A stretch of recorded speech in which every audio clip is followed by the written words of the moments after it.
Hey, can you see me? I think so. Yes. I'll be sharing my screen.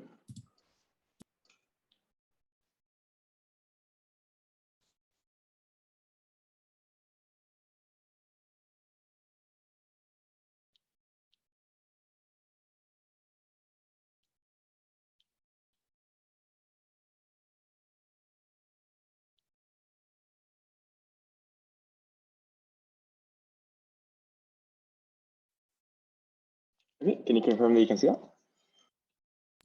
We can see it. Great, thank you very much.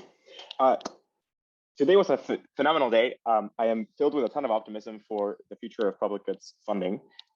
We have heard from fantastic set of speakers about many different kinds of projects and mechanisms and tools for how to do public goods funding.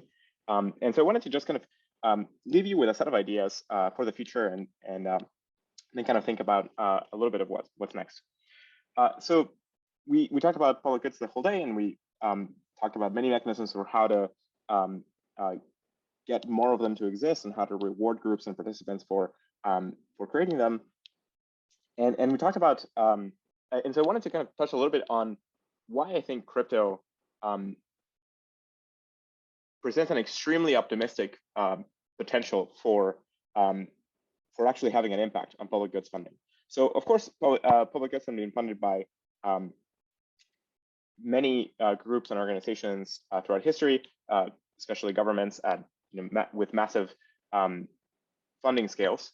But it looks like crypto networks might actually be able to start reaching the level of funding that some nation states have provided. So as a good example for this, it's useful to think about kind of like the R&D budgets of nation states. And so this is roughly kind of like the distribution of R&D spending across different nations across the world in 2020.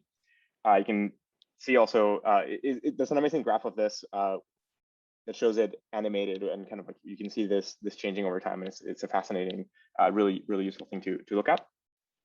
I'm especially partial to science funding because I think science is one of the most important and valuable public funding, most important and valuable public goods in a sense.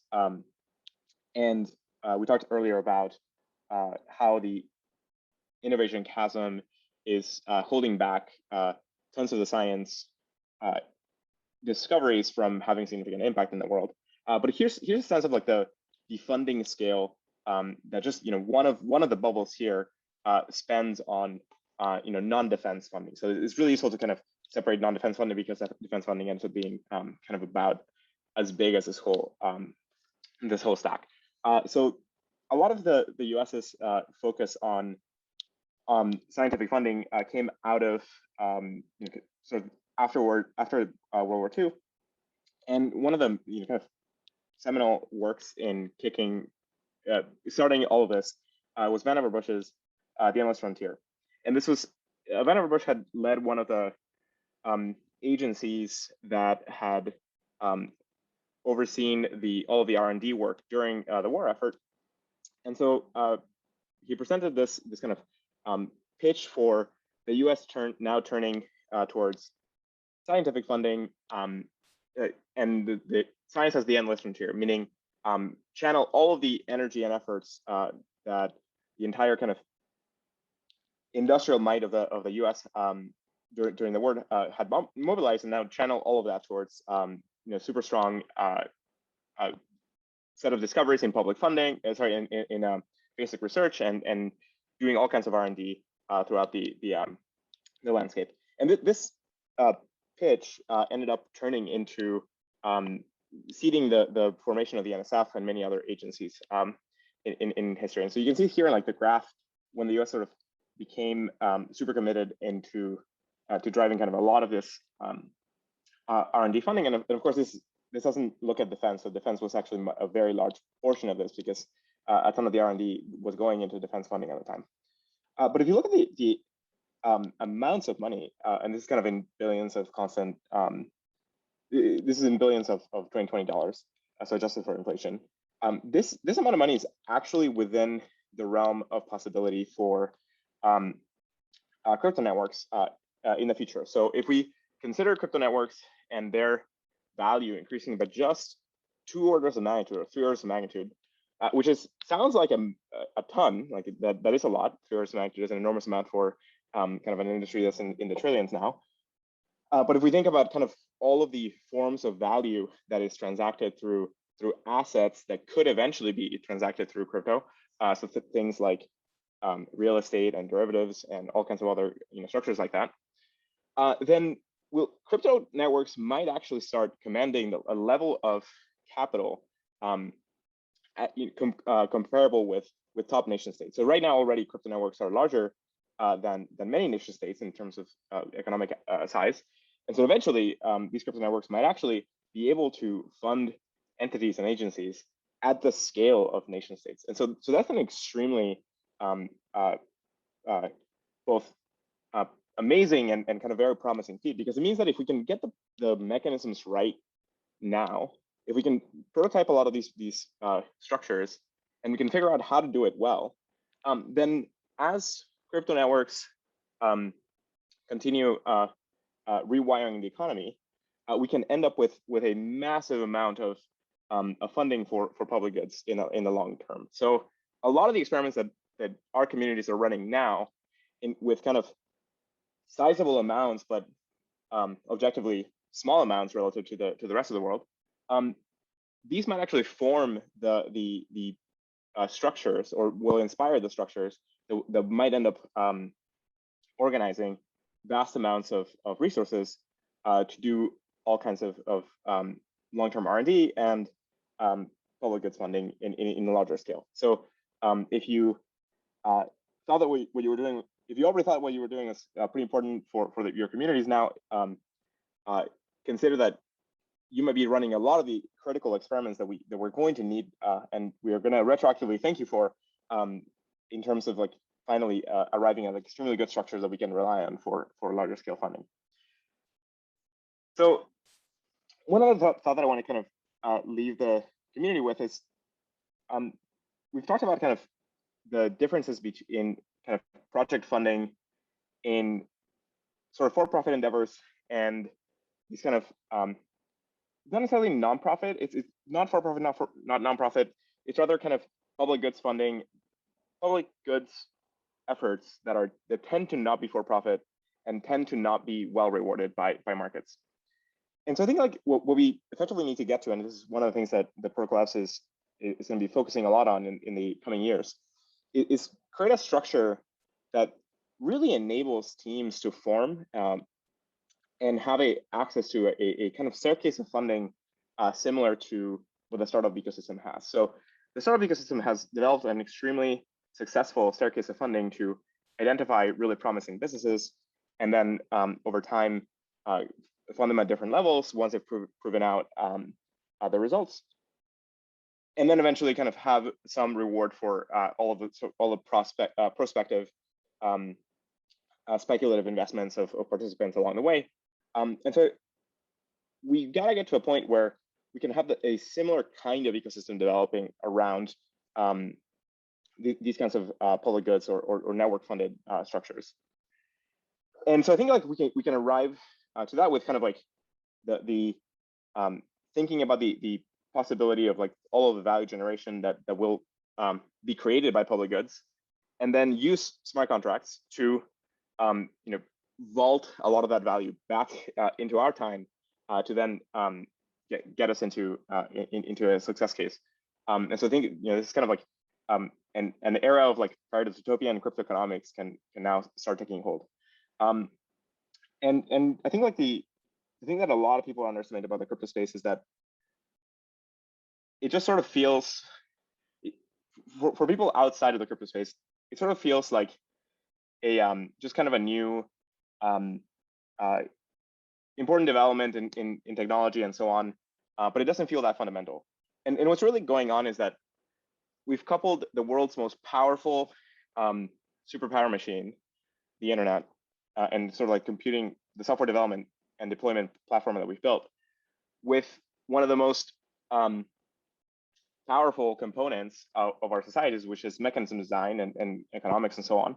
And so we've turned all of that into a fully programmable structure. And so that means that the impacts of the crypto space are going to effectively rewire how most of our organizations and economic structures function. And the success rate is so fast and so promising. It's extremely difficult to kind of make a case against it. I agree with Vitalik when he said earlier today that even now he's like dramatically more optimistic this year than any year before in terms of crypto being here to stay and crypto being a really strong force for economically. And so I think it'll of course be rocky along the way, and as these new structures emerge, it'll be kind of many difficult challenges to solve. Things will get built that will not be that won't be right, and we'll have to like go through iterations of correcting those mistakes and so on. But I think it's an extremely promising potential. And just to kind of like illustrate the power of mechanism design in general, I always like using the example of Bitcoin, right? So Bitcoin is the output. Bitcoin today is amassing and organizing a massive amount of energy and a massive amount of computing power, effectively, even though it's not very useful computing power. And this like staggering amount of energy use is organized just by a few mechanisms thrown into the onto the internet. And so this is like the just raw power of mechanism design. And we've had very direct experience with this as a community. Like we, of course, many blockchain projects exist. In the Filecoin network, we just passed a year, and just by weaving a set of mechanisms onto the internet, we managed to create a massive storage network, 13 exabytes amassed in like 1 year, which is staggering. I don't think any, I don't know for sure, because there are many storage networks that are not only private but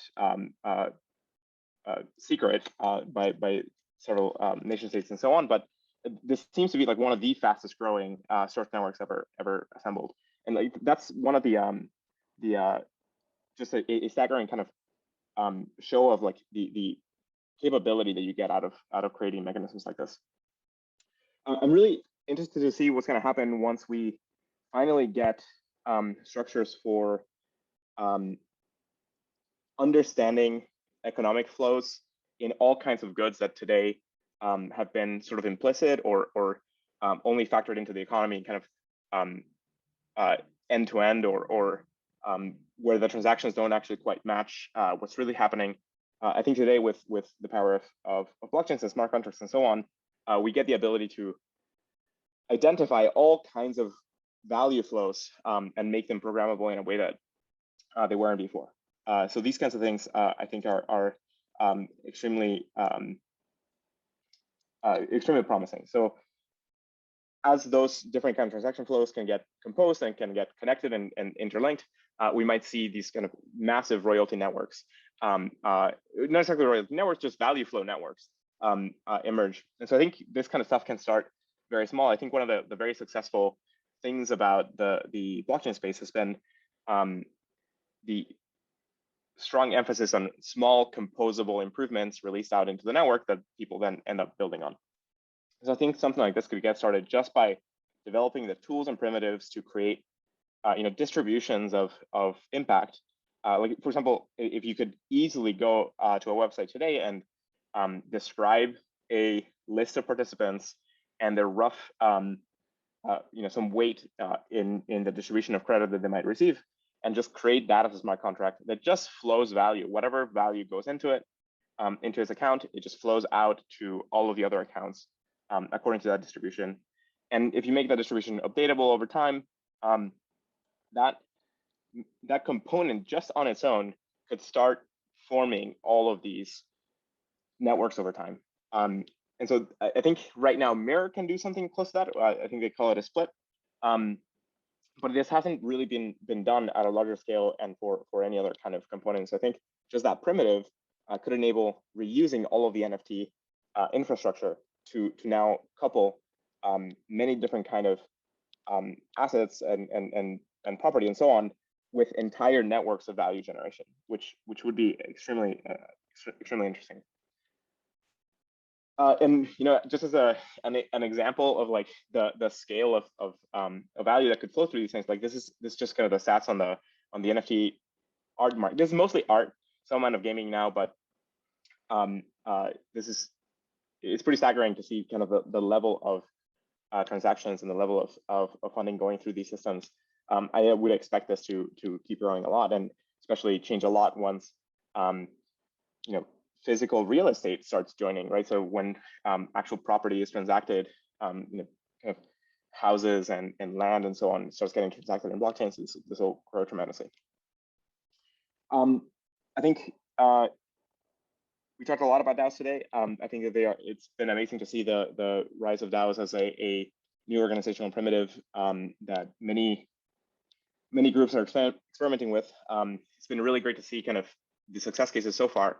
I haven't seen, there's been a lot of cases where DAOs have been successful in achieving a lot of things, but we haven't yet seen DAOs that do kind of like robust long-term planning and kind of achieve like really efficient outcomes in terms of time spent and so on.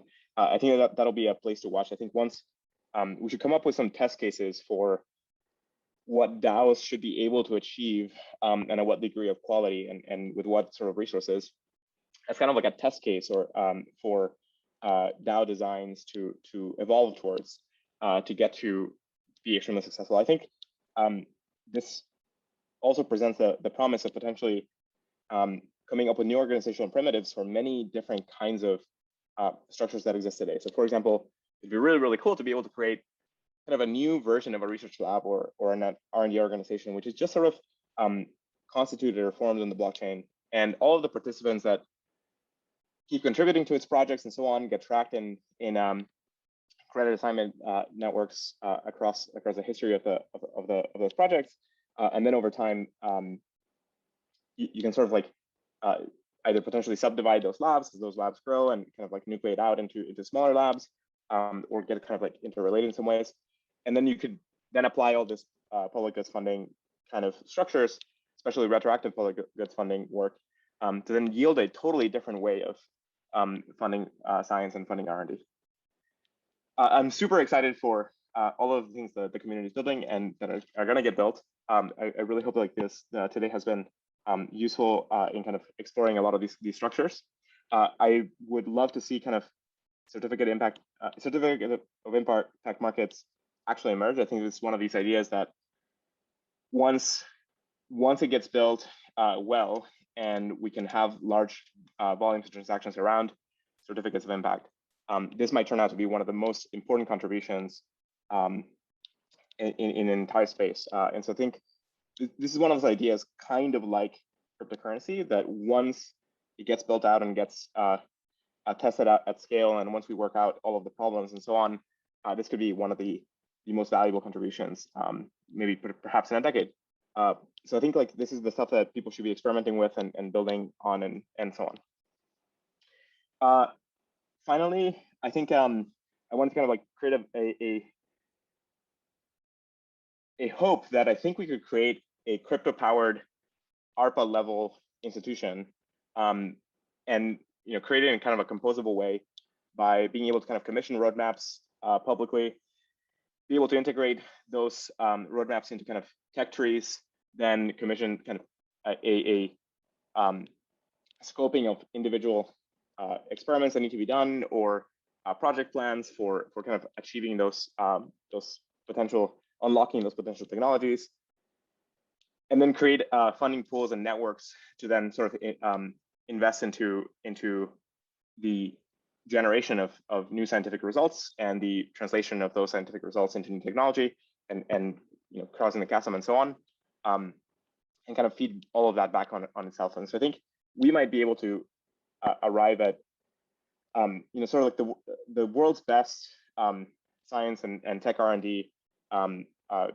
institution, but this won't quite be a single institution. It'll be a network of institutions composed through mechanisms publicly. And I think if we can build the right primitives in the pieces and test it out with, I don't know, at the scale of like tens of millions over the next year or so, and we find a good model that works, we could potentially scale that out by 2 or 3 orders of magnitude over the next 5 to 10 years. And so that's an extremely promising thing, because that would start being able to fund all kinds of efforts that today are totally underfunded.